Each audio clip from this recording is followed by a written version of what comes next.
Hey, everybody. Thank you so much for joining my podcast today. I really appreciate all the love and support I've been getting. So, thank you. Well, let me go ahead and dive into this episode. This episode is all about Love Tank. Now, do you even know what that actually means? Being a mother of 6 children and a wife, I am required to fill all of their love tank and making sure that mine is filled as well because, like, if my love tank is not full, then I can't give that overflow of love to my children or my spouse. Now, what happened was mm, about 3 or 4 years ago, somewhere around there, I started noticing my children doing a lot of like acting out, like just a lot of different things that were very strange to me. I'm like, what is wrong with my kids? Like, what's going on? Lord, help me. Help me, Lord. But no, all seriousness though, like I began to start talking to some of my homeschool friends because at this time I was homeschooling. I started to get some feedback about, you know, are they experiencing some of these same things? Then I started doing some research on Facebook, social media, all the platforms. And after doing a lot of research, not gonna lie, I had some mom guilt. I started to feel like a failure as a mom. And let me just be honest with you, that feeling, it's normal to have as a mother when you discover something about parenting that you didn't know before. But let me be very honest here. That's a lie too. I'm on my podcast. I'm gonna be calling out a lot of things that are lies because the enemy wants us to think that we are a failure as a parent, but that's not true.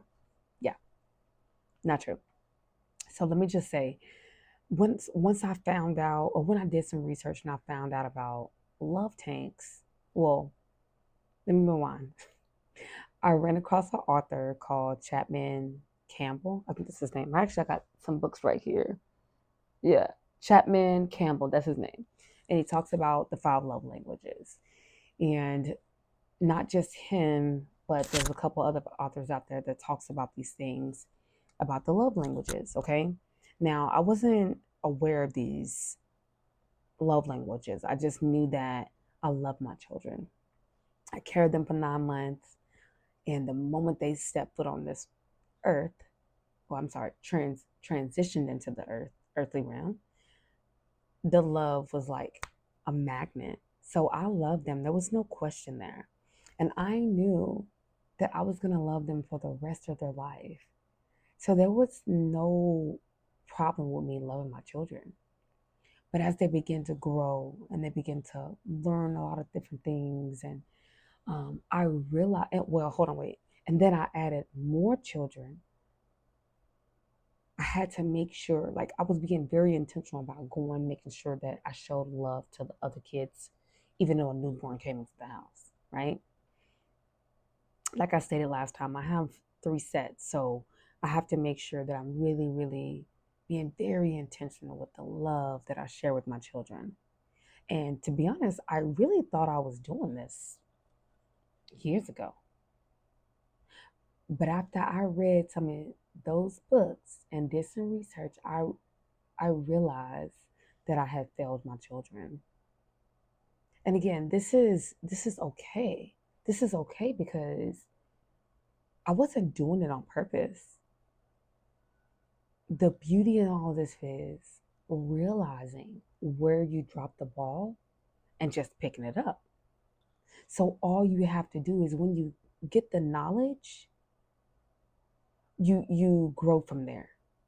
So just like when you listen to these podcast episodes by me, you get the information and you notice it and then you turn up and then you develop as a parent and you move forward to figure out how I could do better. That's what it's all about. Now, the 5 love languages is super important. So I highly recommend you go get educated on that. I'm not going to educate you on that because that's a whole nother episode and it's really long, but go educate yourself on the 5 love languages. Um, so let me go back to where I got lost in my parenting when I stated about my children kind of being all over the place, right? I realized real quick that, hey, you know what, Bree? You're doing a damn good job. But you're not actually loving them the way they need to be loved. Bree, you love your kids, but you're not loving them the way that they need to be loved. And for me, that hit different because I'm like, well, I mean, I've been with them every day of their life. I've never went anywhere. And then I have an amazing husband who has always allowed me to stay home and raise our children. Now, I work jobs from time to time. I'm a coach now. And so I'm not at home all the time, but I'm with them 85, 90% of their life. So how could you possibly not be giving them all the love and attention that they're getting? Yeah. I didn't understand it either. I didn't understand it. Like what? Like I'm here. So once I got all that knowledge and I started to journal and I started praying over my children, I began to just have flashbacks about things that they're doing and also words that they're using. And I was like, ching ching ching ching. That's what they need. That's what I'm missing. So when you get your kids, you say, no one ever cares about me. Well, mama, dad, we know the kid, like we know that you care about them, but they are that feeling that they just blurted out is real. They truly are feeling like they are not wanted and that they've been pushed to the side. It's because you missed that part on how they need to be loved. And that can simply be one of the love languages is quality time. Have you spent quality time with your child? If you spent quality time with your child, their love tank will be full. But if you're buying a kid materialistic things and giving them all the things they want to keep asking for, that you're not filling their love tank. That may be your love tank. Maybe that's what you like. But that's not what your kid likes, and that's not what they need to feel loved by you. Now that was deep. You have to make sure that you are giving them the love that they need so that they can be them best selves. It's so important. Like in all seriousness, no. Like, are you showing your kids love the way they need to be loved? I want to encourage you to truly go do some research about the 5 love languages. Then I want you to get a journal or notebook. It doesn't really matter. Write down all your kids' names, no matter how many you have. It can be 1, 2, 3. It don't matter. Okay, write all their names down. Okay, write all their names down, and then I want you to go and reflect about how they are as a person. What do they do? How's their behavior? How they're responding to different things, and replay a lot of different things in your head about the things that they're doing. Okay, when you do that, figure out the category, and you can also just like if you have younger kids, it's your job to kind of like figure out what that is, right? You can try all different scenarios on them with the 5 love languages and see which one they respond to better. And the ones that are older, you could have them like take a little test, give them like a little test or whatever, and it'll put it in categories on how they like to receive love. Because sometimes they don't know.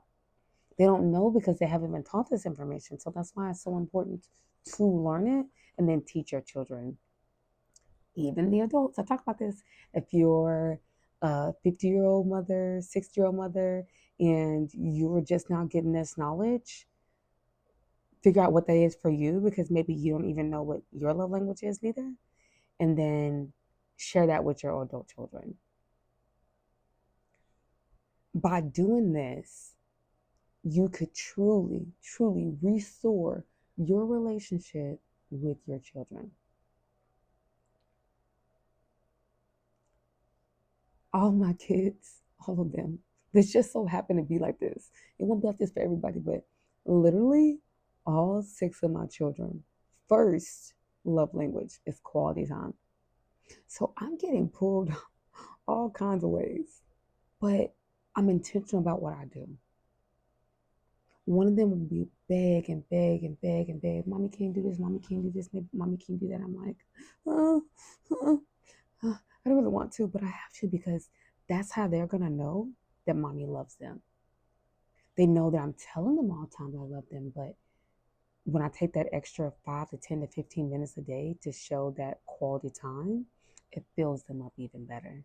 So then we can take away behavior issues because their love tank is full. And the older ones, they're not going to search for love in all the wrong places because I've been feeling it. They get love at home, so now they know how to go receive love from someone else.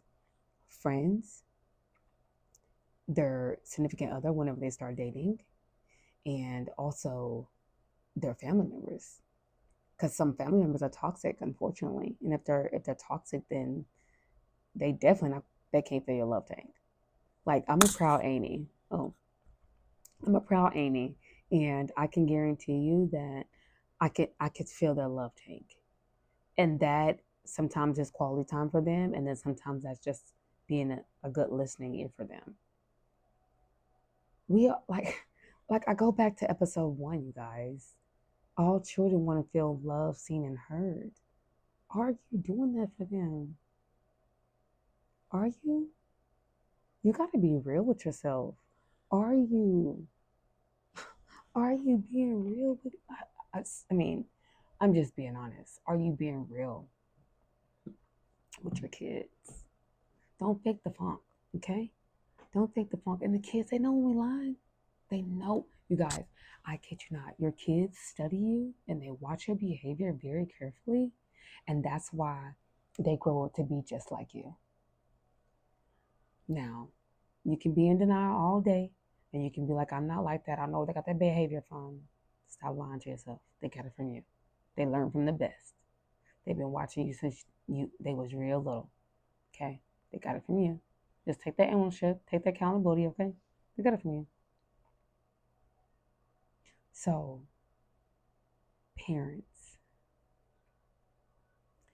make sure that you are filling your children's love tank up. It's so important. It is going to prepare them for later on in life when they have children, when they have a significant other. On the other hand, if they are an adult, it will help them realize what's not really, well, how they want to be loved in their current relationship or their future relationship.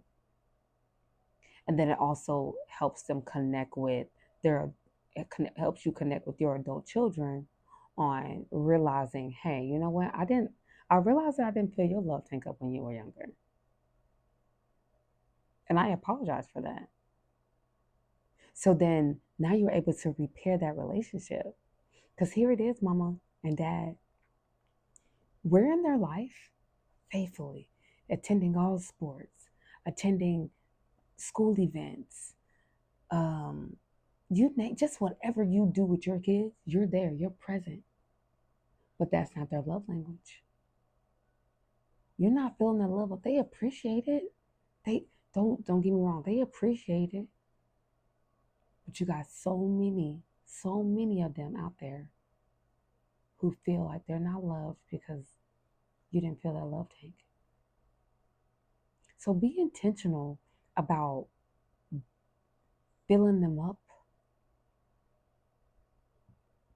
so that way they'll never have to question if you love them or not, regardless if you tell them every single day, because I was doing that every single day. I was telling my children every single day that I loved them.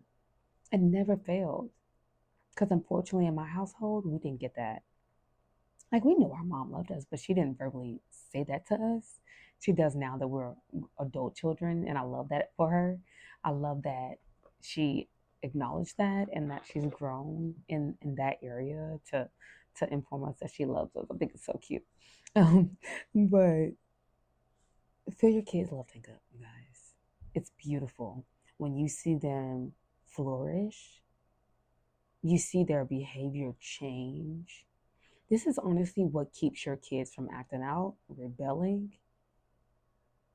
lashing out at you, all the things.